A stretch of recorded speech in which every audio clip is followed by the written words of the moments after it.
Buddha stories, motivational and calm your mind. In today's fast-paced world, finding peace can feel difficult.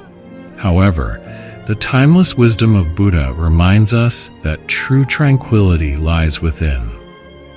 Buddha stories, motivational and calm your mind, brings inspiring tales from the Buddha's life, offering lessons to uplift, soothe, and guide you toward inner peace.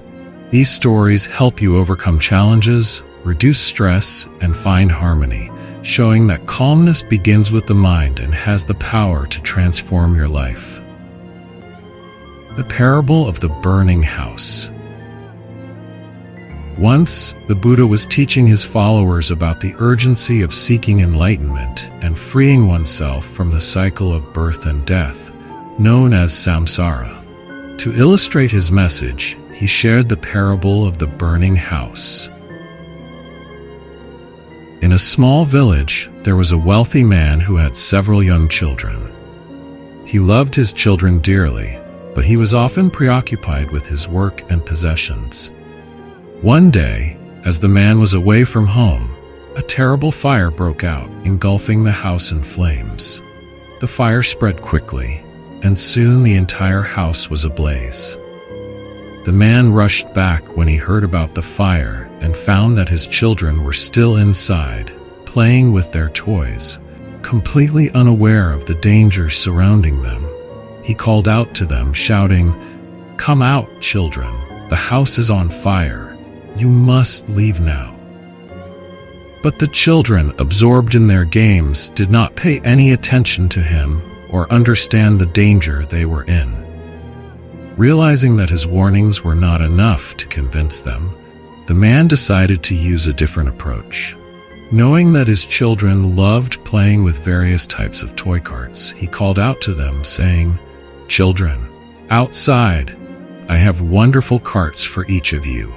Goat carts, deer carts, and ox carts. Come quickly, and you can have whichever one you like." Hearing this, the children became excited and immediately ran out of the burning house, eager to play with the promised carts. When they were safely outside, the father was filled with relief. He had successfully led them away from the fire and saved their lives. The children, however, looked around and asked, "Where are the carts you promised us?" The father, happy to see his children safe, brought out a beautiful, magnificent cart that far exceeded anything he had described. It was grand and adorned with jewels, much more splendid than they had imagined. He gave them this single large cart, which delighted them and fulfilled their wishes far beyond their expectations. The Buddha explained the meaning of the parable to his disciples. The burning house represents samsara, the endless cycle of birth, death, and suffering in which people are trapped. The children symbolize all beings who remain unaware of the danger they are in, distracted by worldly pleasures and attachments. The father represents the Buddha, who, out of compassion, seeks to lead beings to safety. The toy carts were a skillful means, upaya, used by the father to entice his children to leave the burning house. Similarly, the Buddha uses different teachings and methods to guide people according to their individual capacities and desires, helping them leave behind their attachments and find the path to enlightenment. The magnificent cart represents the ultimate reward of enlightenment, which surpasses anything that can be promised or imagined. Moral of the story: this story encourages us to recognize the urgency of spiritual practice and seek liberation from suffering, letting go of attachments to the toys that distract us in life. It also reminds us that the guidance offered by spiritual teachers may come in forms we do not immediately understand, but ultimately lead us to the lasting peace of enlightenment. The bamboo grove and patience. In a serene bamboo grove near the city of Rajagaha, the Buddha often taught his disciples the virtues of patience, wisdom, and compassion.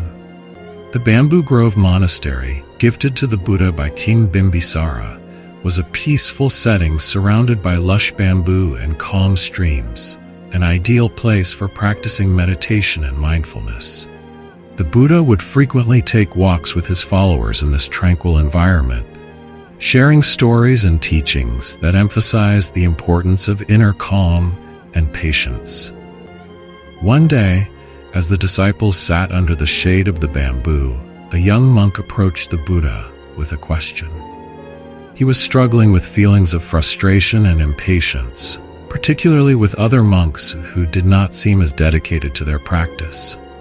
"Master," he said, "how can I cultivate patience when I feel so irritated by the actions of others? I want to improve, but sometimes it is hard not to feel anger." The Buddha listened carefully and then told the monk a story. Once in this very bamboo grove, the Buddha began, two monks were practicing together. One was calm and patient, while the other was often quick to anger and judgment. Despite his efforts, the impatient monk found it difficult to accept the pace and habits of others. He would meditate only sporadically, often blaming others for his struggles and distractions. One day, a strong wind blew through the bamboo grove, causing the bamboo trees to sway and rustle loudly. The impatient monk became agitated, seeing the noise as an obstacle to his meditation. He frowned at the trees and even thought of moving to a quieter spot.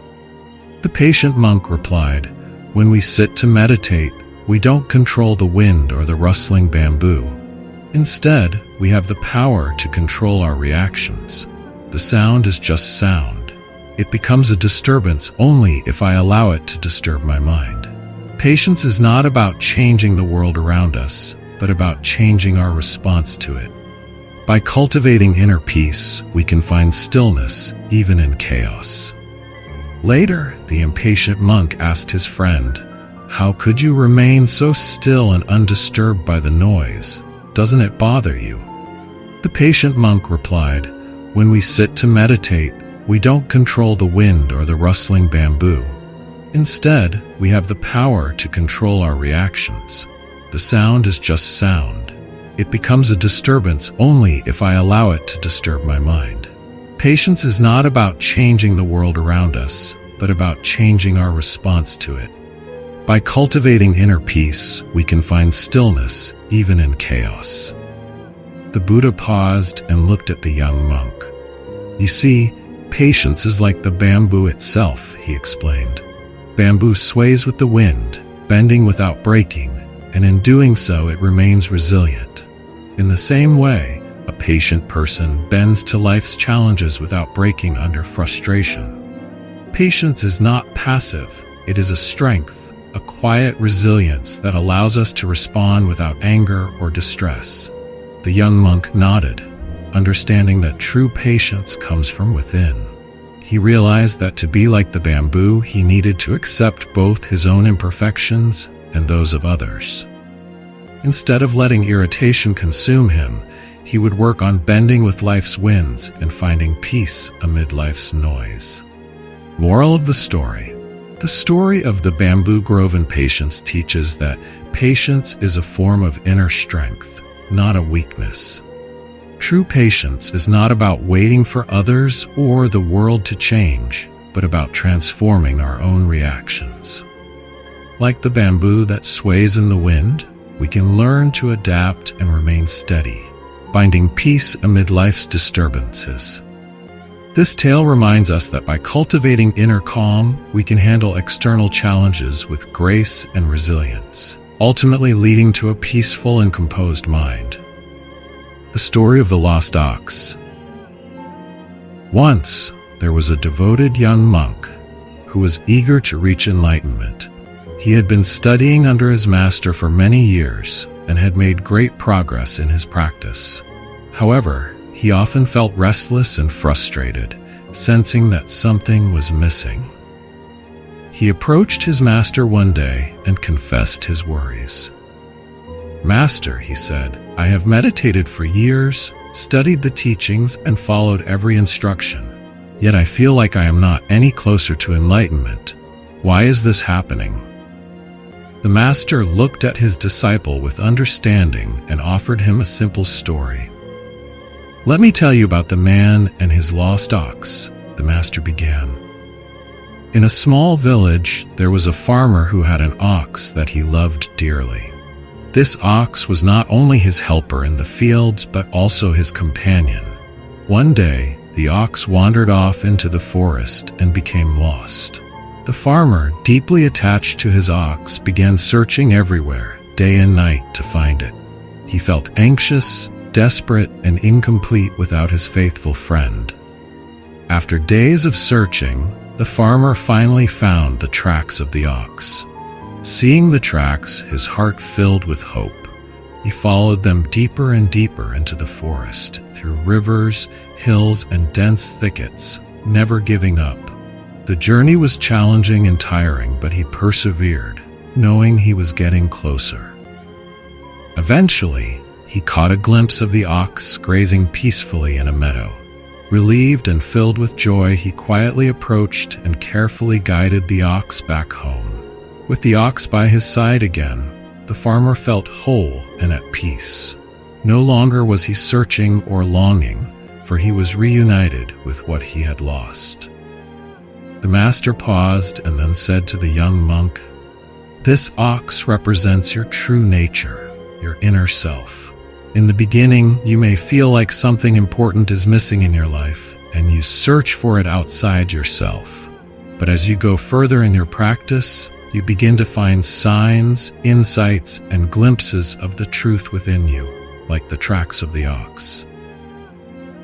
He continued, "The journey can be challenging, and at times you may feel lost or frustrated, but with patience and perseverance, you eventually catch sight of your true self and understand that it has always been there, quietly waiting for you to discover it. Once you find this inner peace, there is no longer a need for searching.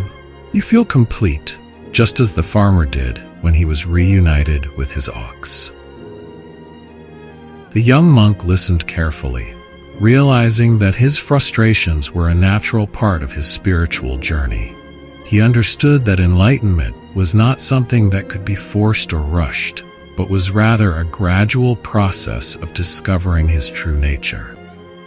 He thanked his master for the wisdom and returned to his practice with a renewed sense of patience and determination. Moral of the story: the story of the lost ox teaches us that the search for inner peace and enlightenment is not about gaining something new, but rediscovering what is already within us.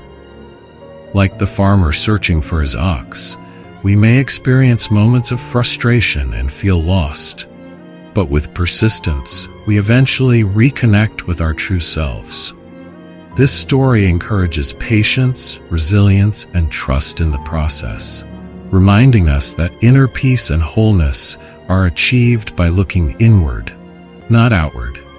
This parable provides comfort to those on the spiritual path, emphasizing that even when we feel lost, our true nature is always within reach, waiting to be found. The Buddha and the Mirror. One day, a young monk approached the Buddha with a troubled heart. He had been practicing diligently, yet he felt plagued by his own thoughts and emotions. He confessed, "Master, I find myself constantly distracted by anger, jealousy, and pride. No matter how hard I try to be pure and calm, these emotions keep arising. Why can't I escape from these feelings?" The Buddha listened carefully and then asked the monk to follow him. They walked together through the forest until they reached a nearby river, where they saw a clear, calm pool of water. The Buddha instructed the monk to sit down by the water's edge. "Look into the water," the Buddha said. "What do you see?" The monk leaned over and saw his own reflection in the mirror-like surface of the water. "I see myself, Master," he replied. The Buddha continued, "Now, reach into the water and stir it with your hand." The monk did as he was told, swirling his hand through the water, which quickly became cloudy and disrupted. His reflection disappeared in the ripples. The Buddha asked, "What do you see now?" The monk looked and responded, "I see nothing. My reflection is gone because the water is disturbed." The Buddha then instructed him, "Now remove your hand and wait." The monk sat quietly, watching as the water gradually settled, becoming calm and clear once again. His reflection slowly reappeared on the surface, unchanged and serene. The Buddha explained, "The mind is like this pool of water. When it is calm and still, it reflects reality clearly. But when it is disturbed by emotions like anger, jealousy, or pride, it becomes cloudy, and you can no longer see things as they truly are. To see yourself clearly, you must let your mind settle and be still." The Buddha continued, "Do not fight against your emotions, trying to force them away. Instead, observe them with patience and compassion, and allow them to pass naturally, like ripples in the water. With time, the mind becomes calm, and your true nature shines through, undistorted." The young monk listened intently and realized that his struggles were like his attempts to stir the water to remove the ripples. Instead of reacting to his emotions, he needed to let them settle naturally, allowing his mind to return to a state of clarity and peace. The Buddha concluded, "True wisdom and peace come not from forcing emotions away, but from accepting and understanding them. Like a mirror that reflects clearly only when it is clean and undisturbed, so too does the mind reflect truth when it is free from turmoil." Moral of the story: the Buddha and the mirror teaches that clarity and wisdom come from a calm and still mind. By allowing emotions to arise and pass without attachment or resistance, we can achieve inner peace and see our true selves without distortion. This story encourages us to practice mindfulness and patience, observing our emotions without judgment and letting them settle naturally, like ripples in water, revealing the clear, undisturbed nature of our mind. This tale provides insight into the importance of self-reflection, acceptance, and the path to achieving a peaceful and balanced mind. The parable of the poisoned honey. Once, the Buddha gathered his disciples to teach them about the nature of temptation and the hidden dangers that lie within seemingly pleasant experiences. He shared a parable that would help them understand the importance of mindfulness and caution in all aspects of life. The Buddha began, "Imagine there is a hunter who seeks to capture wild animals. Knowing that animals are drawn to sweetness, he places a small amount of honey on a leaf near a forest trail. But he also mixes a deadly poison into the honey. The honey looks rich and inviting, but it holds a hidden danger." As he spoke, the disciples listened closely, intrigued by what the Buddha was going to say next. A deer, wandering through the forest, stumbles upon the leaf coated in honey. Curious, it sniffs the leaf and is drawn to the sweet aroma. The deer hesitates, but the honey's scent is so tempting that it decides to take a small lick. The taste is exquisite, and the deer feels a moment of pure delight. The Buddha paused, letting the image of the deer savoring the honey sink into the minds of his disciples. Then he continued, "However, the pleasure is short-lived. Within moments, the poison takes effect, and the deer collapses, its life ending because it could not resist the temptation of the sweet honey." The Buddha looked at his disciples and explained, "This honey is like the pleasures of the world. They appear sweet and satisfying, promising happiness and comfort. But hidden within them are the seeds of suffering and attachment. By clinging to these fleeting pleasures, we invite suffering, as our desires only grow stronger and bind us to this endless cycle of craving." One of the disciples raised his hand and asked, "Master, are all pleasures like poisoned honey? Should we avoid them completely?" The Buddha smiled kindly and replied, "Not all pleasures are harmful, but one must approach them with mindfulness and awareness. To indulge in worldly pleasures without caution can lead to attachment and suffering. Just as the hunter used honey to trap the deer, the mind can become ensnared by attachments that eventually harm us. He further explained, "The wise person enjoys life's sweetness without clinging to it. When we experience pleasure without attachment, we can appreciate it fully and let it go without regret or longing. But if we become addicted to that pleasure, it becomes like the poison hidden in the honey, causing us pain when it fades." The disciples nodded, understanding the deeper meaning of the parable.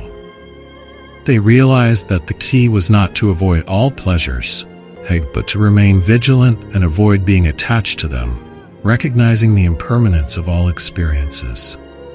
The Buddha concluded, "Practice moderation and mindfulness, enjoying life's moments without attachment. Remember that true happiness is not found in fleeting pleasures, but in inner peace, wisdom, and liberation from craving." Moral of the story: the parable of the poisoned honey teaches the importance of mindfulness in how we approach worldly pleasures. The sweet experiences in life can bring joy, but if we cling to them, they can also lead to suffering and entrapment. This story reminds us to enjoy life's pleasures without attachment, understanding their temporary nature, and to seek a deeper peace beyond fleeting satisfaction. This parable encourages us to practice awareness, balance, and detachment, ultimately leading us toward a more fulfilling and peaceful life. The fasting monk and compassion. In a quiet forest monastery, there lived a monk known for his strict ascetic practices.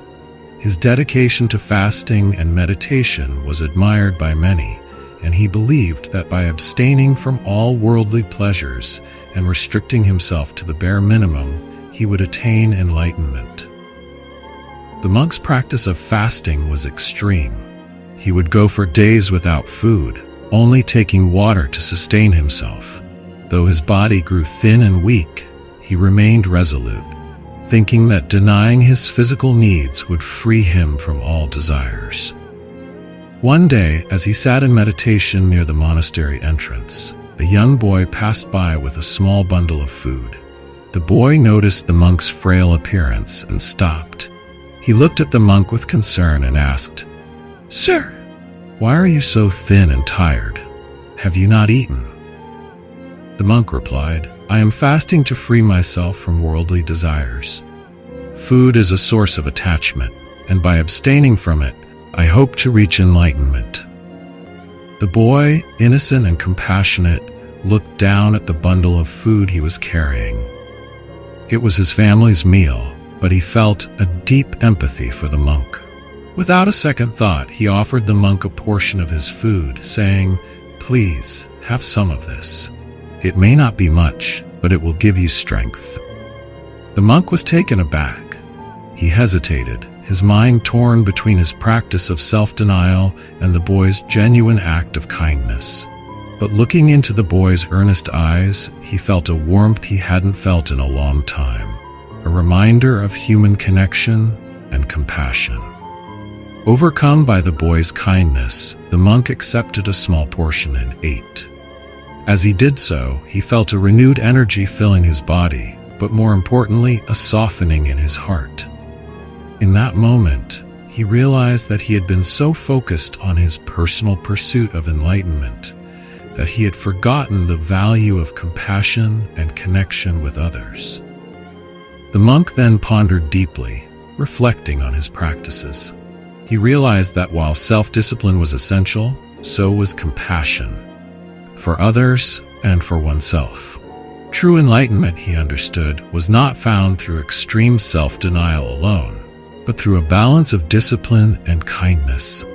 Compassion was not a distraction, but a necessary part of the spiritual journey. Later, the monk went to the Buddha to share his insight and seek guidance. The Buddha listened and then smiled kindly, saying, "Just as a bird needs 2 wings to fly, so does a seeker of truth need both wisdom and compassion. Discipline without compassion leads to rigidity, and compassion without discipline can lead to indulgence. Balance is the path to true enlightenment. The monk thanked the Buddha and, from that day forward, practiced his meditations with a balanced approach. He continued his path with a newfound humility, accepting the kindness of others and sharing his own compassion in return. His heart, now open to both discipline and compassion, grew wiser and more peaceful with each passing day.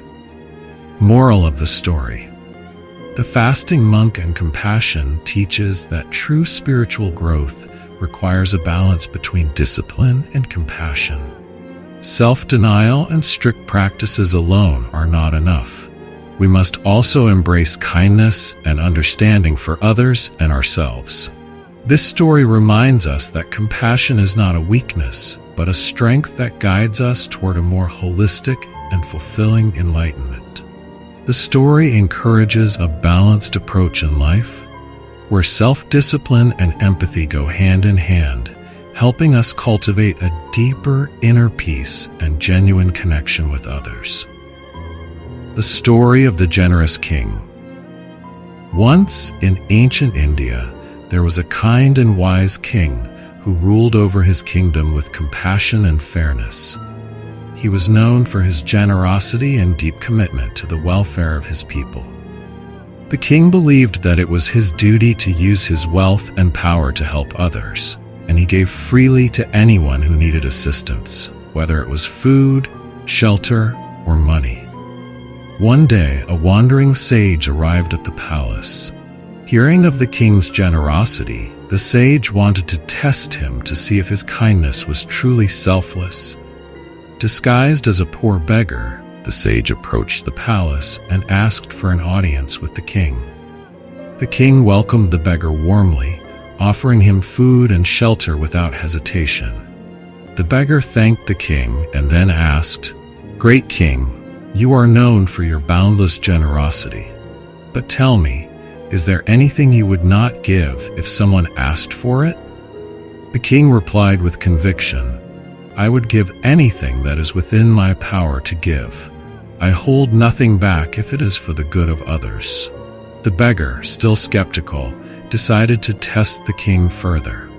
He said, "Then, noble king, I ask for your most precious possession, your life. Will you give that to me?" Without a moment's hesitation, the king nodded and said, "If my life would serve a greater purpose, I would gladly give it. For what is a king, if not a servant of his people? My life is no more valuable than the lives of those I serve." The beggar was astonished by the king's selflessness, but pressed on, saying, "If that is your wish, then prove it by surrendering yourself to me." The king agreed, ordering his guards to bring forth a ceremonial blade, preparing himself with dignity and calm. The people of the kingdom, hearing of their king's intention, gathered at the palace, weeping and pleading for him to reconsider. They couldn't bear the thought of losing such a noble and kind-hearted ruler. But the king remained firm. He spoke to the crowd, saying, "My dear people, I have lived my life to serve you. If my life is asked of me, then it is my honor to give it. True generosity knows no limits." As the king prepared to sacrifice himself, the beggar dropped his disguise, revealing his true form as the sage. Smiling with admiration, the sage said, "Noble king, you have proven yourself to be the most generous and selfless ruler. I do not want your life. I only wanted to see if your heart was truly free from selfishness. You have shown me that your compassion is boundless and that you are willing to sacrifice even your life for the sake of others. May your name be remembered forever." Moral of the story. The story of the generous king teaches the virtue of selflessness and true generosity. The king's willingness to give everything, including his own life, shows that genuine compassion transcends personal gain. True generosity is not about giving only what is convenient, but about offering even that which is most precious when needed. This story inspires us to approach others with kindness and generosity, reminding us that true nobility comes from a heart willing to give selflessly. The king's example shows that true leadership and love for others are rooted in self-sacrifice and compassion. The monk and the tree. In a remote monastery nestled in the mountains, there was a young monk who had recently joined a community of monks dedicated to meditation and spiritual practice. This young monk was eager to attain enlightenment and devoted himself wholeheartedly to his studies and meditation. However, he struggled with impatience and often found himself distracted by his own thoughts and desires. One day, feeling particularly frustrated with his lack of progress, the young monk approached the abbot of the monastery and asked, "Master, how long will it take me to reach enlightenment? I have been meditating and studying diligently, but I feel no closer to understanding the truth." The abbot, a wise and compassionate man, listened to the young monk's concerns and decided to teach him a lesson about patience and inner growth. He said, "Come with me. I want to show you something that may help you understand the path to enlightenment."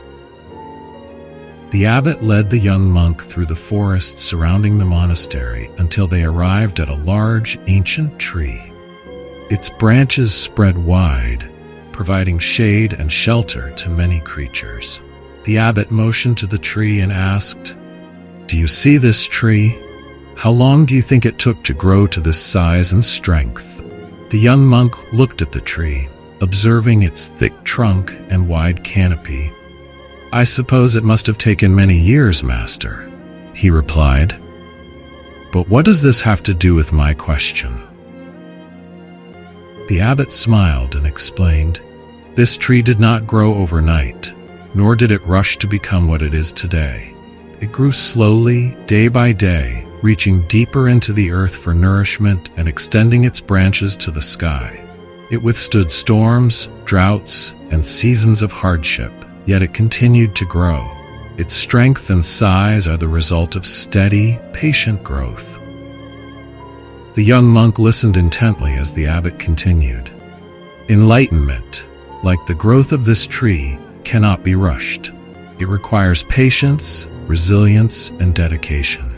Just as the tree's roots must grow deep to support its branches, your inner growth must also take time. You cannot force wisdom or understanding to come. They will arrive naturally as you cultivate patience and let go of your attachment to immediate results." The abbot then asked the young monk to sit beneath the tree and meditate, encouraging him to observe the calm presence of the tree, which stood peacefully and steadfastly, unaffected by the world around it. As the young monk sat in meditation, he began to feel a deep sense of peace. He understood that enlightenment was not a goal to be chased, but a natural outcome of steady, patient practice. Just as the tree grew at its own pace, he realized that he too would grow and evolve over time. From that day forward, the young monk approached his practice with a new sense of patience and acceptance, no longer rushing or judging his progress. He continued his path with the calm understanding that, like the tree, he would blossom in his own time. Moral of the story: the monk in the tree teaches the importance of patience and steady growth on the spiritual path. Just as a tree grows slowly, reaching deeper into the earth for strength, so must we cultivate patience and allow ourselves to grow naturally. Enlightenment and inner peace are not goals to be forced. They come as a result of dedication, resilience, and the acceptance of life's natural pace. This story reminds us that personal growth and wisdom are gradual processes. True understanding and enlightenment develop slowly, and by releasing the need for immediate results, we find a deeper peace and joy in the journey itself. The story of the rich man and his wishes. Once, in a prosperous village, there lived a wealthy man who was known for his vast riches and luxurious lifestyle. He owned grand houses, fertile lands, and countless treasures. Yet he felt an emptiness within him. Despite all his wealth, he was never satisfied and constantly longed for more. He believed that if he could fulfill just a few more wishes, he would finally find happiness. One day, the man heard that a wise monk was visiting the village. This monk was said to have a deep understanding of life's mysteries and could help people find true peace and happiness. Curious and hopeful, the rich man decided to seek the monk's guidance. When he arrived, he found the monk sitting quietly under a tree. Bowing respectfully, the man said, "Revered monk, I have everything a man could wish for: wealth, status, and luxury. But I am still not happy. I feel an emptiness that I cannot fill, no matter how much I possess. I wish to be truly happy. Can you help me?" The monk looked at the rich man and replied, "If you truly wish to find happiness, I can grant you 3 wishes. But remember, these wishes will not be like the worldly desires you have pursued. They are meant to bring you closer to real peace. Think carefully before you speak each wish." The rich man was overjoyed. He thought that with the help of these wishes, he would finally fill the emptiness in his heart. After pondering for a moment, he made his first wish. "First, I wish to be free from all my worries and troubles," he said confidently. The monk nodded and closed his eyes in silent meditation. "Your wish is granted," he said softly. "Go home and observe your mind carefully over the next few days." The rich man returned home, feeling hopeful, but to his surprise, he noticed that no matter what he did, his mind continued to produce thoughts of worry and concern. He realized that even though he had wished for freedom from his worries, they still lingered in his mind, resurfacing whenever he encountered challenges. Frustrated, he returned to the monk and said, "Monk, I wish to be free of my worries, but they have not left me." The monk replied, "Worries do not disappear simply because you wish them away. True freedom from worry comes from understanding and accepting life's uncertainties without clinging to outcomes." Reflecting on the monk's words, the rich man made his second wish. "Then, I wish to be free of my desires. It is my desires that make me restless and unsatisfied." Again, the monk closed his eyes and granted his wish. The man went home, determined to let go of his desires. However, he quickly found that his longing for wealth, success, and status did not disappear so easily. Though he had tried to suppress them, his desires resurfaced whenever he saw something new to acquire or achieve. Angry and disappointed, he returned to the monk. "Monk, I wish to be free of my desires, but they still trouble me." The monk smiled gently and said, "Desires, like worries, are a part of the human mind. They will not vanish by force. You must understand the nature of desire and see it as impermanent. Only then will you find peace with it." The rich man sat down and thought deeply. He had one wish left, and he was determined to make it wisely. After a long silence, he looked up at the monk and said, "For my third wish, I wish to understand myself. I wish to see why I am restless and never content, despite everything I have." The monk's eyes sparkled with approval. "Now you have made a wise wish. The path to true happiness begins with self-understanding." The monk then guided the man in meditation, teaching him to observe his thoughts, desires, and worries without attachment. He showed him how to look inward and understand his mind's nature. Over time, the rich man began to see that his restlessness stemmed from his own attachments and inability to accept life's impermanence. He realized that the emptiness he felt could not be filled with possessions, but with understanding and inner peace. Gradually, he learned to let go of his need to control everything and to find contentment within himself. The rich man no longer chased after possessions and status, for he had discovered a deeper satisfaction within his heart. He returned to the monk, bowing deeply in gratitude. "Thank you, wise monk," he said humbly. "I understand now that true happiness does not come from fulfilling every desire, but from knowing and accepting oneself." Moral of the story. The story of the rich man and his wishes teaches us that happiness and peace do not come from external possessions or fulfilling endless desires. True contentment comes from self-understanding and acceptance. Only by looking within and letting go of attachments can we find lasting peace and fulfillment.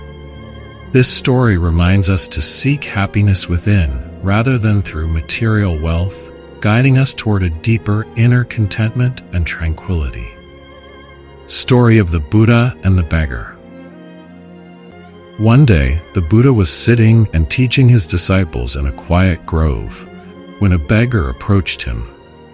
The beggar was dressed in ragged clothes, his body was thin and weak, and his face reflected years of hardship. He had heard of the Buddha's compassion and wisdom and thought perhaps the Buddha could give him something valuable. The beggar bowed before the Buddha and said, "O Blessed One, I am poor and I have nothing in this world. Can you give me something to relieve my suffering?" The Buddha looked at the beggar with kindness and said, "Of course, but first, tell me what you already have." The beggar, slightly puzzled, replied, "I have nothing, Blessed One. I own no land, no money, no possessions." The Buddha smiled gently and asked, "Do you have your eyes?" The beggar responded, "Yes, of course." The Buddha continued, "Then, would you be willing to give me your eyes in exchange for a large sum of gold?" The beggar was shocked. "No, Blessed One, I could never give up my eyes, for they allow me to see the world." The Buddha nodded and then asked, "What about your hands? Would you trade them for a palace and servants to wait on you?" The beggar shook his head, realizing where the Buddha was leading him. "No, I would not. My hands are precious to me." The Buddha continued, "And your legs? Would you part with them for a kingdom?" Again, the beggar replied, "No, I would not." The Buddha looked at him with compassion and said, "You see, you may not have material possessions, but you are not poor. You possess priceless treasures, your eyes, your hands, your legs, and your mind. These gifts allow you to experience life, to work, to create, and to grow. True poverty is not the absence of material wealth, but the inability to appreciate and use what we already have." The beggar sat in silence, absorbing the Buddha's words. He had never considered his body and mind as treasures. He had always measured his wealth by material things and had seen himself as poor and lacking. The Buddha continued, "Happiness and contentment do not come from possessions, but from realizing the value of what you already possess. When you learn to appreciate and use your gifts wisely, you will find a wealth that no one can take from you." The beggar felt a deep sense of peace and gratitude. For the first time, he understood that he was not as poor as he thought.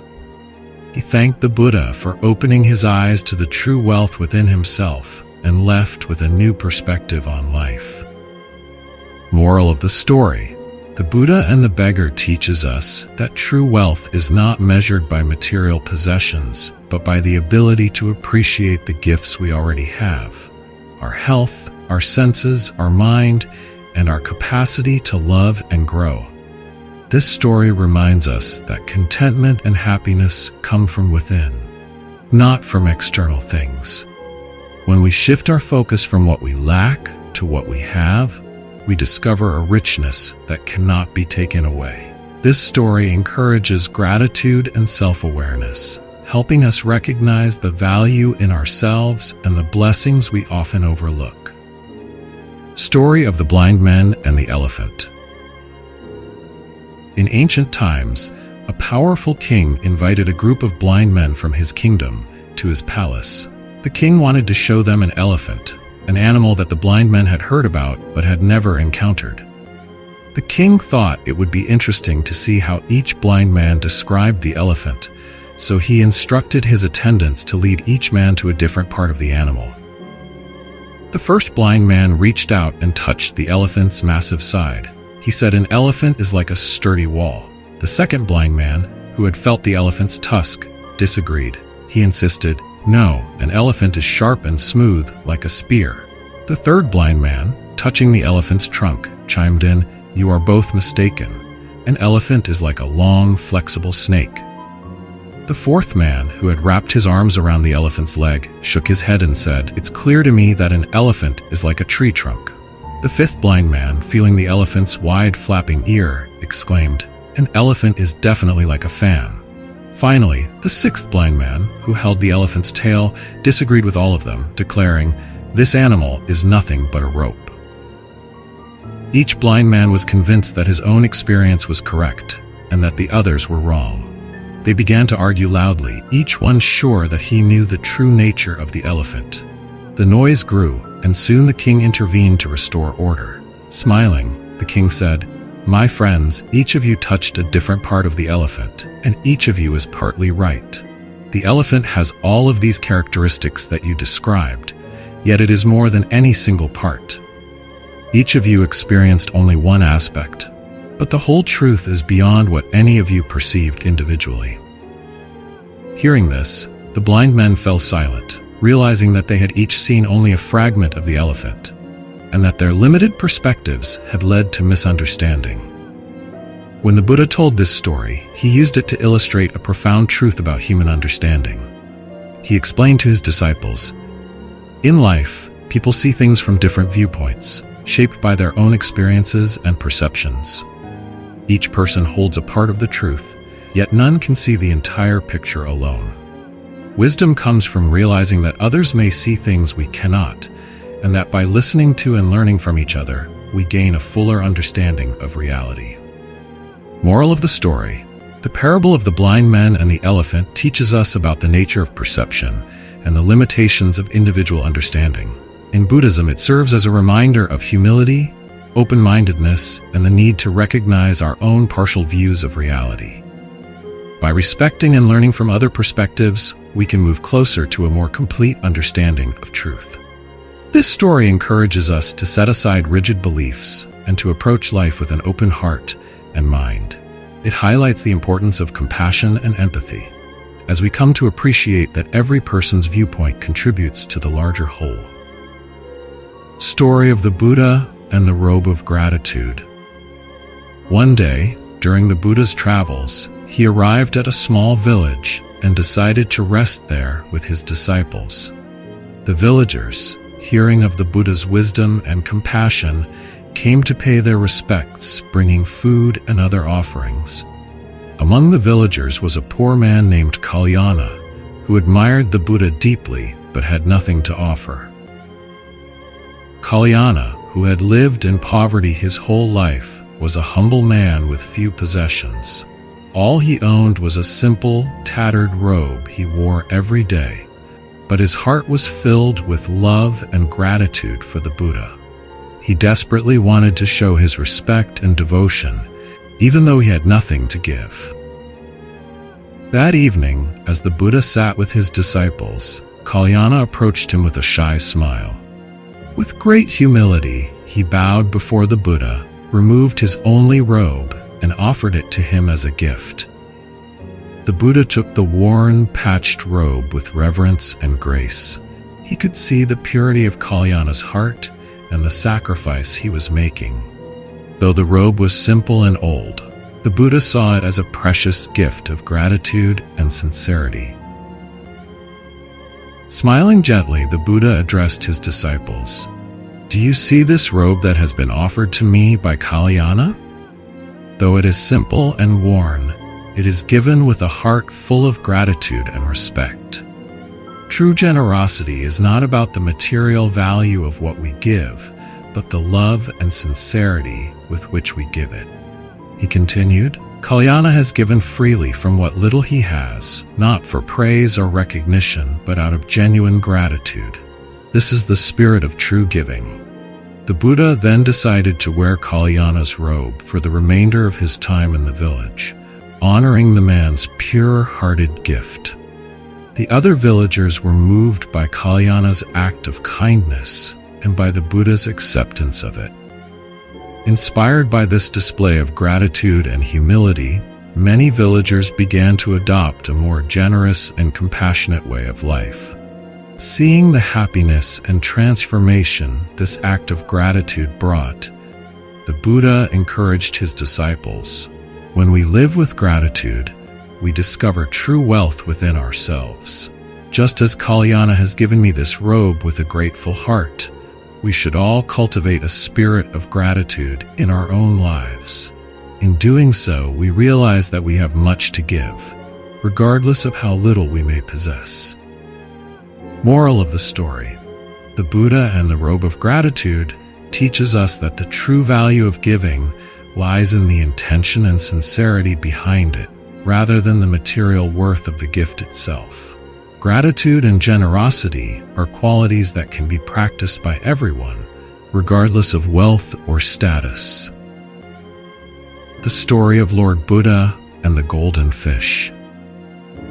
Once upon a time, in a peaceful river that flowed through a dense forest, a beautiful golden fish lived. It was known to the creatures of the forest for its radiant scales and graceful swimming. The golden fish was an embodiment of freedom and beauty, living without a care in the world. It had always been admired by the animals, birds, and even the humans who lived nearby. One day, a fisherman, a man who made his living by catching fish in the river, cast his net into the waters where the golden fish swam. After a long wait, he felt a strong pull on the net. Excited about his catch, he hurried to pull it up, and to his astonishment, he saw the golden fish trapped inside. However, the fisherman, although moved by the fish's plea, had a plan. He intended to sell the golden fish to the king, knowing that the king would reward him handsomely for such a rare catch. As the fisherman was preparing to take the fish to the palace, a group of monks came upon him. The monks had been traveling through the forest and noticed the struggle of the golden fish. Among them was Lord Buddha, who had been walking along the path and had seen the commotion. Buddha, seeing the fisherman about to take the golden fish, approached and asked what was going on. The fisherman explained that he had caught the fish and was planning to sell it to the king. Lord Buddha, who had great compassion for all living beings, looked at the golden fish with kindness and said, "This fish, like all living creatures, wishes to be free. Its life is its own. Let it go, and in doing so, you will receive a far greater reward." The fisherman, surprised by the Buddha's words, asked, "But if I let it go, what will I gain in return?" The Buddha replied, "By releasing this fish, you free yourself from greed and attachment. You will gain peace of mind, and blessings will come to you in ways you cannot yet understand. There is more to life than material gain." The fisherman, after some contemplation, decided to release the golden fish. As soon as the fish was set free, it leaped joyfully back into the river. The fish swam in circles, its golden scales shining even brighter under the sun. It seemed to express its gratitude through its movements. Lord Buddha smiled and said, "See, the fish is free, and in its freedom, it brings joy to the river. When we release our attachments and desires, we too experience true freedom, and our hearts become light." As the fisherman walked away, he felt a sense of peace in his heart. He had chosen compassion over greed, and the rewards of that decision were not just material, they were spiritual. Years passed, and the fisherman's life took a turn for the better. He was no longer consumed by the need to gain wealth, but was instead content with the simple joys of life. The blessings that came to him were abundant, but they were not the riches he had once sought. Instead, they were the peace and happiness that come from living in harmony with the world. The moral of the story of Lord Buddha and the golden fish, teaches several important lessons. Buddha showed compassion towards all beings, including animals, and advocated for the release of the fish, emphasizing the value of life. The fisherman's decision to release the golden fish teaches the importance of letting go of attachment to material gain and greed. The fish's return to the river symbolizes the freedom that comes from releasing desires and living in accordance with the natural flow of life. The fisherman's life became more fulfilling, not through wealth, but through spiritual peace and wisdom. This story encapsulates the essence of Buddhist teachings, where true happiness is not found in the pursuit of material wealth, but in compassion, wisdom, and detachment. The story of Angulimala and Buddha. Angulimala was born as a young man named Ahimsaka, which means the one who harms no one. He was a scholar, kind-hearted and gentle, living in a peaceful village. Ahimsaka was extremely intelligent and dedicated to his studies. He became a promising student of a renowned teacher. However, his teacher became jealous of his brilliance and sought to destroy him. In a cruel attempt to ruin Ahimsaka, the teacher falsely accused him of wrongdoings and expelled him from the school. Devastated by this, Ahimsaka wandered aimlessly, seeking solace and meaning. Eventually, he came upon a group of bandits who led him astray. They convinced him that the only way he could regain his honor and power was through violence. Ahimsaka, now consumed with anger, made a fateful decision. He adopted the name Angulimala, which means finger garland, because he began killing people and collecting a finger from each victim to make a garland. His actions became so brutal and widespread that he was feared and despised by the entire region. Angulimala killed 999 people in his relentless pursuit of completing his garland of 1,000 fingers. As Angulimala's killing spree continued, the local rulers and people became terrified. The king sent soldiers and hunters, but none could stop him. Word of Angulimala's bloodshed spread, and his reputation as a fearsome murderer reached even the most distant places. Meanwhile, Lord Buddha, who had already attained enlightenment, was traveling through the same region. He had heard of Angulimala's crimes, and knowing the deep suffering Angulimala had caused, set out to find him. Not to punish him, but to show him the way to redemption. As Lord Buddha walked through the forest, Angulimala, who was hiding among the trees, saw him approaching. Angulimala had killed so many that he had become a truly terrifying figure, yet the Buddha moved with calmness, serenity, and fearlessness. Angulimala, curious and astonished at the sight of someone so unafraid, decided to chase after him. He ran toward the Buddha, but no matter how fast Angulimala ran, he could not catch up with the Buddha, who was walking peacefully at his own pace. After a long while, Angulimala called out, "Stop, monk, stop!" He believed he was faster than Buddha, yet the Buddha continued walking slowly, unaffected by his cries. Finally, Lord Buddha turned and spoke to him calmly. "I have stopped, Angulimala. It is you who are still running." This profound statement had a deep effect on Angulimala. He had spent his entire life running from the pain, fear, and anger within himself. He had been running toward violence, hatred, and greed. Now, hearing Buddha's words, he realized that he had never truly stopped, and his inner turmoil had caused him to hurt so many people. In that moment, Angulimala saw the Buddha's deep compassion and wisdom. He fell to his knees and begged for forgiveness. He asked the Buddha, "Is it possible for someone like me, someone who has done so much harm, to ever find peace?" Lord Buddha, with great compassion, replied, Yes, Angulimala, you can still change. No matter how deep your past sins may be, if you truly wish to change, you can find peace. It is not too late for you. Angulimala, filled with sorrow for his past actions, took refuge in the Buddha's teachings and asked to become a disciple. The Buddha accepted him, and Angulimala, renouncing his violent ways, embraced a new life of compassion and mindfulness. Angulimala's transformation was profound. He became one of the Buddha's disciples and dedicated himself to the path of righteousness. He shaved his head, donned the robes of a monk, and followed the Buddha's teachings. Angulimala's remorse for his past actions was genuine, and he worked hard to purify his mind and actions. Though some people in the village could not forget his past and still feared him, Angulimala remained peaceful and resolute in his new life. He spent his time meditating, reflecting on the suffering he had caused, and helping others.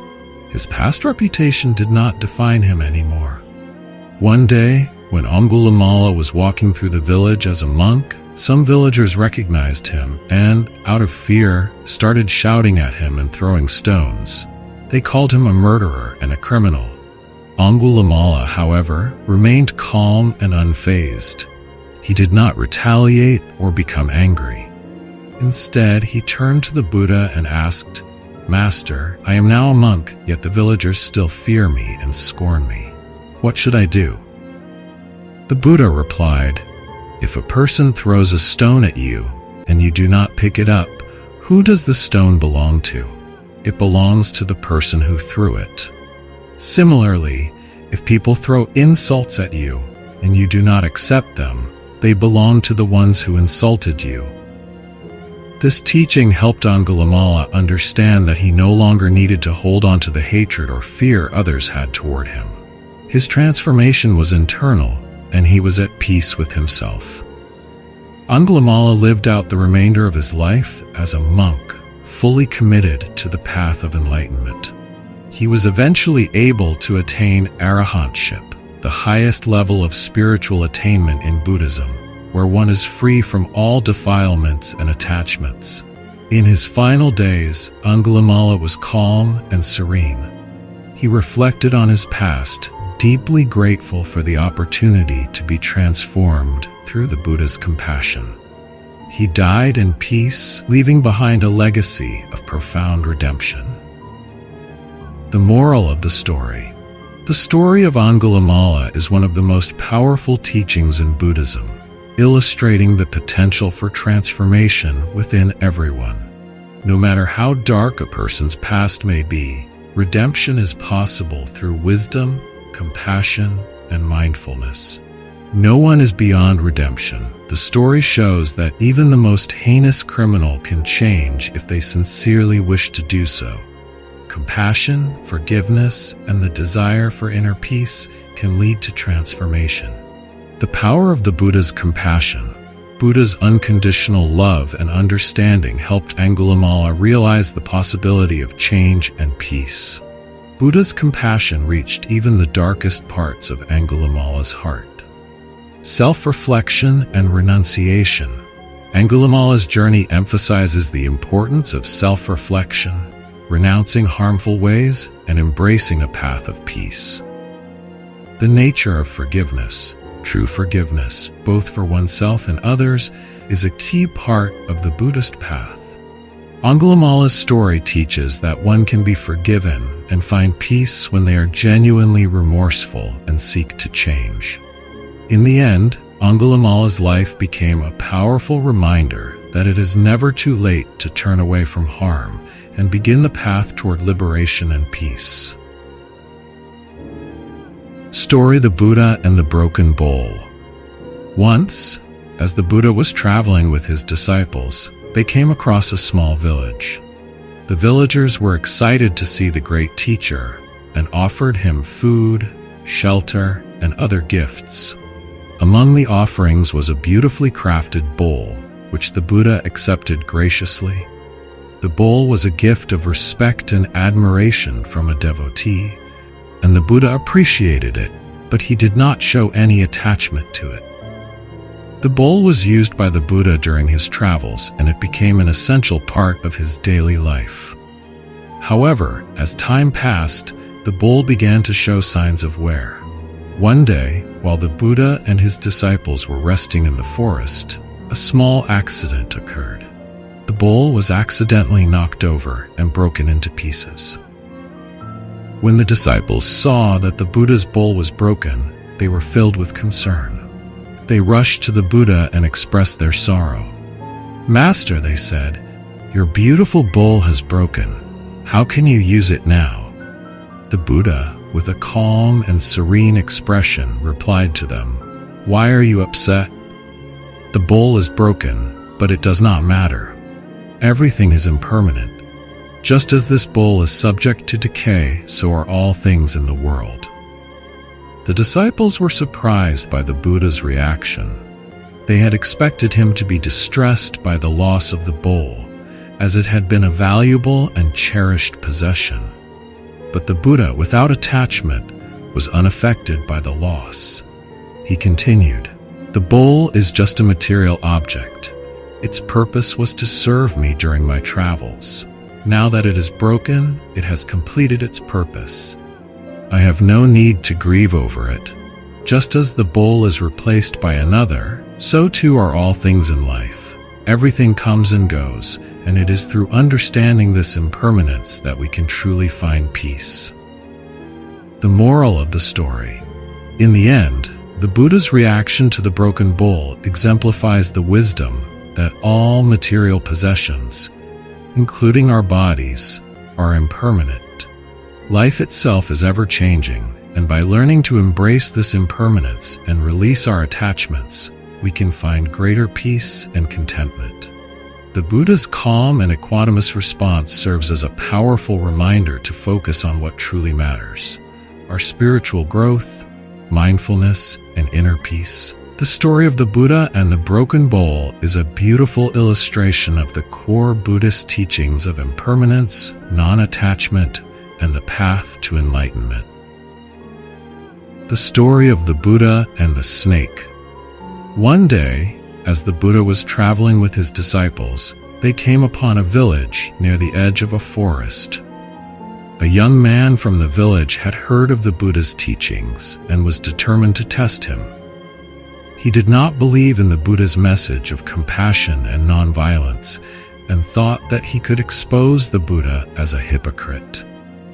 This young man had a venomous snake that he kept in a basket, and he decided to use it as part of his plan. He approached the Buddha and said, "Master, I hear you speak of kindness and nonviolence, but I want to know if you really practice what you preach. I will show you this snake, and if you truly believe in your teachings, you will not react with fear or anger." The Buddha calmly looked at the snake in the young man's hands and said, "I do not fear your snake, nor do I react with hatred or violence.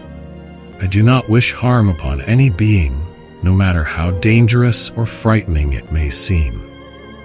The young man, wanting to see if the Buddha's words were truly sincere, placed the snake on the ground in front of him and said, "Let us see if you can really practice what you preach, or if you will lash out in anger when faced with danger." At that moment, the snake, disturbed by the presence of so many people, began to hiss and coil itself, ready to strike. The young man stood by, eagerly waiting to see how the Buddha would react. However, instead of reacting with fear or anger, the Buddha simply extended his hand towards the snake in a calm and compassionate manner. He spoke gently to the snake. "I do not wish to harm you, for I see that you are also suffering in this world. I do not wish for you to strike, but to live peacefully." The snake, sensing the Buddha's calm presence and hearing his gentle words, seemed to relax. It stopped hissing, uncurling itself, and retreating back into the forest. The Buddha then turned to the young man and said, "You see, the true power lies in compassion, not in fear or aggression. Just as I did not respond to the snake with violence, so should we respond to all living beings with understanding, patience, and love." The young man was astonished. He had expected the Buddha to show fear or anger, but instead, the Buddha had remained peaceful and non-reactive, demonstrating the power of compassion over fear. Realizing the depth of the Buddha's wisdom, the young man asked to become a disciple and learn more about the Buddha's teachings. The moral of the story.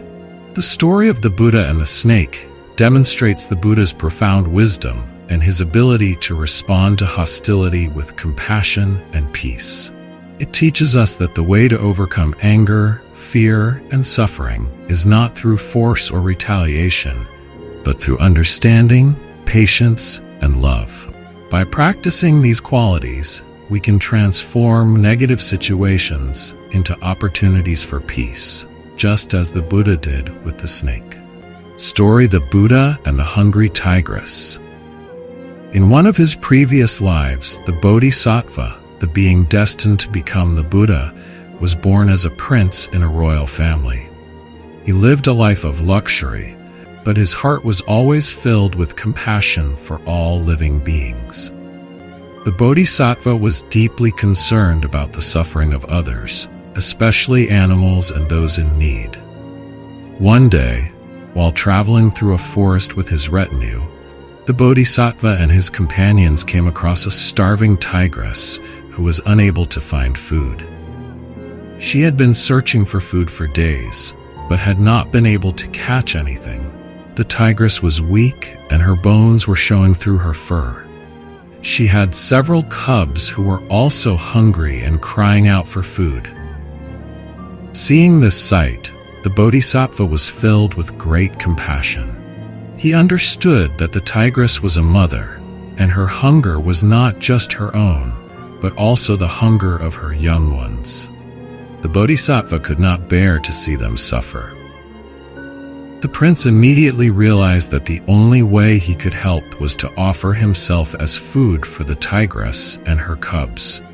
His selflessness was a demonstration of the highest form of compassion.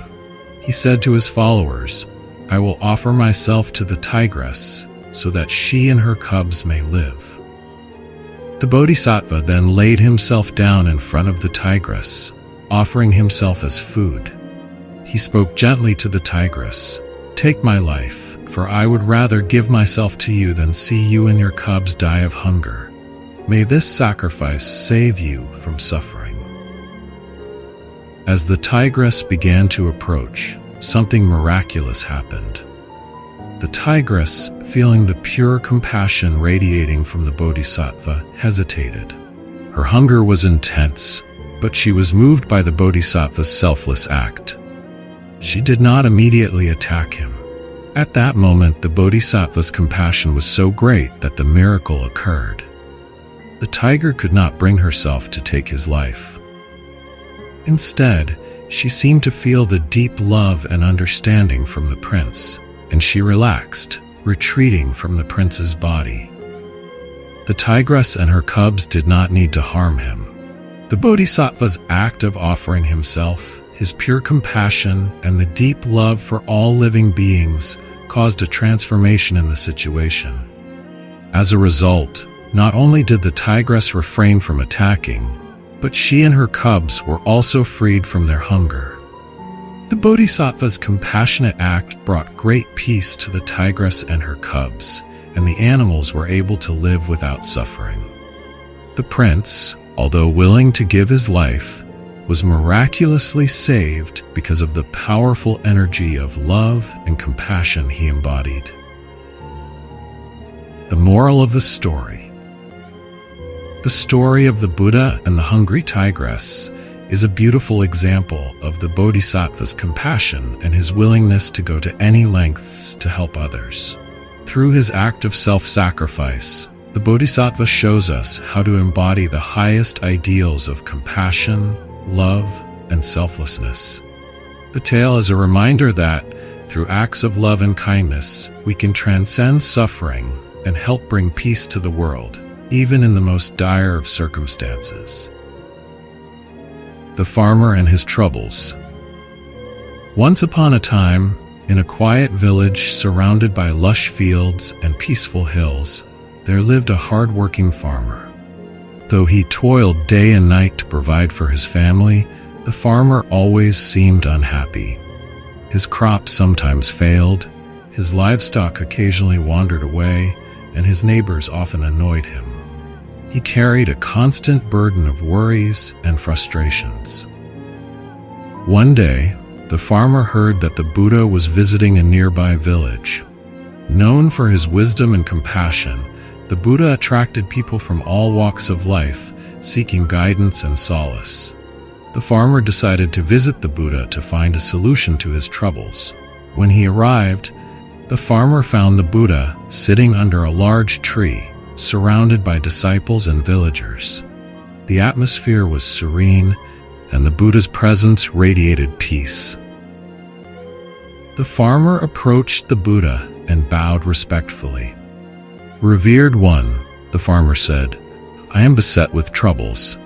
My crops sometimes fail, and I have to worry about feeding my family. My animals often wander off, and I must spend hours searching for them. My neighbors are difficult, and my children don't always listen to me. I work hard, but there is always something to worry about. What can I do to rid myself of all these troubles?" The Buddha listened attentively, his serene expression unchanging. Then, with a gentle smile, he responded, "I cannot help you with your troubles." The farmer was taken aback. "But, revered one, you are known for your wisdom. If you cannot help me, then who can?" The Buddha continued, "Everyone has troubles. In fact, every person in this world carries at least 83 problems at any given time. Sometimes crops fail, animals get lost, neighbors are difficult, and loved ones may not behave as we wish. These are the 83 problems of life." The farmer was confused. "What do you mean?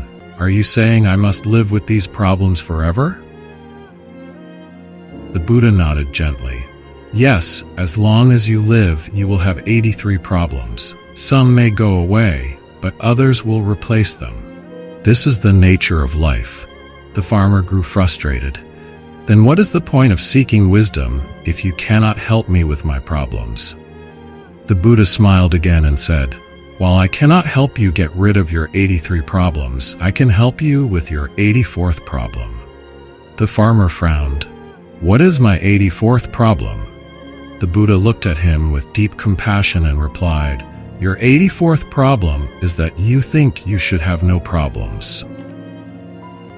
The farmer fell silent, reflecting on the Buddha's words. He realized that he had spent so much time resisting and lamenting his troubles that he had missed the peace that comes from accepting life as it is. In that moment, he understood that his problems were not the source of his suffering. It was his constant struggle against them. With a newfound sense of clarity, the farmer bowed deeply to the Buddha. "Thank you, revered one," he said. "I will try to embrace my life, problems and all." The farmer returned to his village with a lighter heart. Though his work and challenges remained the same, his perspective had shifted. He found peace not in solving all his problems, but in accepting them as a natural part of life. His neighbors noticed the change in him and began to admire his calm demeanor. Soon, his children and friends began to ask him for advice, and the farmer shared the wisdom he had learned from the Buddha. Moral of the story: the story of the farmer and his troubles teaches us that life is inherently full of challenges, but suffering arises when we resist or try to eliminate them all.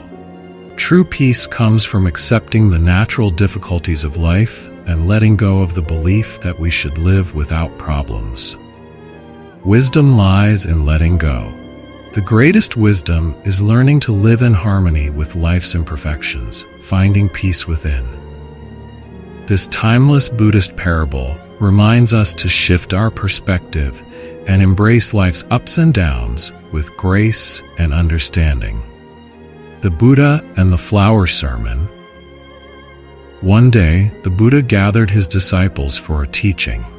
On this particular occasion, instead of delivering a lecture or explaining the Dharma through words, the Buddha did something unexpected. The Buddha sat in front of the assembly of monks and held up a single lotus flower. The flower was fresh, vibrant, and beautiful, but Buddha said nothing. He simply gazed at the flower, and the monks sat in silence, waiting for the Buddha to speak and explain its significance. The Buddha's disciples, each trying to understand what the Buddha was trying to convey, looked around, puzzled and silent, waiting for the Buddha's words. However, there was one disciple who did not react with confusion. Mahakāssyapa, one of the Buddha's closest disciples, looked at the flower and smiled. His smile was not one of mere amusement, but a smile of deep realization, a smile of understanding that came from within. It was a sign that he had directly grasped the essence of what the Buddha was conveying, without needing words. The Buddha, noticing Mahakāssyapa's smile, said, "I have the eye of the true law, the seal of the Dharma, and I transmit it to Mahakāssyapa." The Buddha, noticing Mahakāssyapa's smile, said, "I have the eye of the true law, the seal of the Dharma, and I transmit it to Mahakāssyapa." This marked a profound moment in Buddhist history. The Buddha did not simply give a verbal sermon.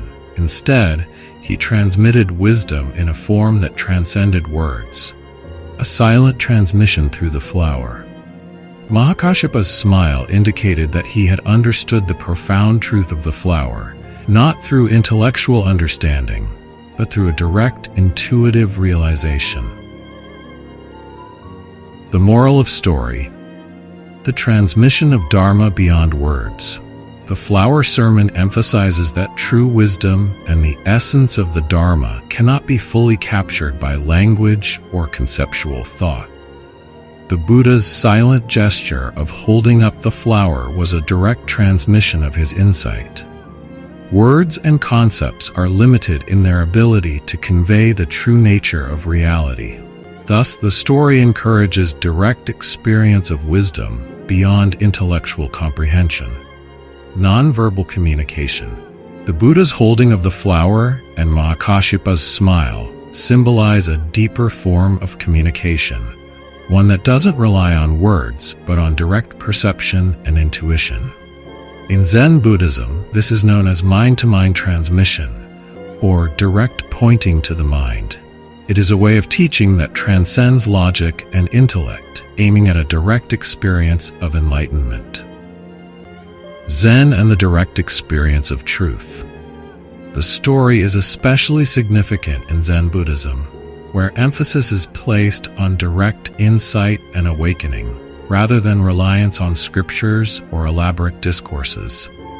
In Zen, the flower sermon represents the idea that true realization can occur in an instant through a sudden, direct experience of reality. The smile of Mahakāssyapa has come to represent the Zen idea of sudden enlightenment, the moment when a person directly perceives the true nature of things without intellectual analysis or explanation. The role of the teacher and the student. The Buddha's recognition of Mahakāssyapa's understanding is also symbolic of the relationship between teacher and student in Buddhism. A true teacher imparts wisdom not only through teaching, but through creating an environment for direct experience. The student, in turn, must be open to receiving and directly perceiving that wisdom, as Mahakāssyapa did. Mahakāsyapa's enlightenment. Mahakāssyapa's smile marks his enlightenment, or his realization of the nature of the Dharma. His reaction to the flower shows that true wisdom arises from within. Enlightenment in this context is not something to be intellectually grasped, but something that is already within every person, waiting to be realized. His smile was a natural expression of his inner awakening to the truth. In this story, the Buddha points directly to the heart of the matter, where the ultimate truth cannot be captured by ordinary language. The flower sermon remains a key teaching in Zen Buddhism and continues to inspire practitioners to seek the truth within themselves, beyond intellectual knowledge and concepts, and to experience the world directly, just as Mahashpa did in that moment of silent enlightenment. The Buddha and the glass of water. One day, a man approached the Buddha and asked, "Lord, I have many troubles in my life. I feel constantly overwhelmed by the stresses of work, relationships, and all the problems that seem to come my way. I do not know how to handle these burdens. Can you help me find peace?" The Buddha, known for his wisdom and understanding, smiled gently and said, "I will show you a way to understand your troubles." He then took a glass of water from a nearby table, held it in front of the man, and asked, "How heavy do you think this glass of water is?" The man looked at the glass and said, "It is not very heavy, Lord. I would say it is just a few ounces." The Buddha nodded and continued, "Yes, that may be true, but what would happen if I held this glass of water for a few minutes?" The man thought for a moment and replied, "It would not be much trouble, Lord. I would not feel any discomfort if you held it for a short time." The Buddha smiled again and asked, "And what if I held this glass for an hour?" The man replied, "It would start to become uncomfortable, Lord. My arm would begin to ache." "Very well," said the Buddha. "What if I held it for an entire day?" The man now looked concerned. "That would be unbearable. My arm would be in great pain, and I would not be able to hold the glass any longer." The Buddha then set the glass down on the table and said, "Exactly.